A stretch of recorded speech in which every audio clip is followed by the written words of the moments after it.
হরে কৃষ্ণ। আপনি জানেন এই শরীরের মধ্যে সব থেকে শক্তিশালী জিনিসটা কি? মাইন্ড, অর্থাৎ মন। আপনি যদি কোনো ক্লাসে থাকেন আর আপনার টিচার যদি বলেন a+b তার হোল স্কয়ারের সূত্র কি, আর আপনার মাইন্ড যদি অন্য কিছু চিন্তা করে, আজ মন চেয়েছে আমি হারিয়ে যাব আমি তোমার সাথে, তাহলে আপনি আপনার টিচার যা বলেছেন তা কোনো কিছু শুনতে পারবেন না। অর্থাৎ আপনার মনকে আপনি অন্য কোনো বিষয়ে লাগিয়ে রেখেছেন, যার জন্যে আপনি কোনো বিষয় না তো শুনতে পারবেন না তো বুঝতেও পারবেন না। আর ভগবান ভগবদ্গীতায় বলছেন সমস্ত ইন্দ্রিয়ের মধ্যে আমি মন, সেই জন্যে আমাদের মনকে বশ করা অবশ্যই কর্তব্য। তো চলুন ভগবান ভগবদ্গীতায় কি বলছেন একবার জেনে নিই। Hare Krishna. Shrimad Bhagavad Gita as it is, Vibhuti Yoga, verses number 22। Shri ভগবানুবাচ বেদানাম সম্বেদোস্মি দেবানামস্মি বাসুবা ইন্দ্রিয়ানাম মনহা চোস্মি ভূতানামস্মি চেতনা।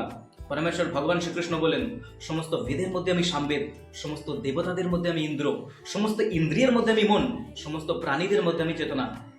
হরে কৃষ্ণ।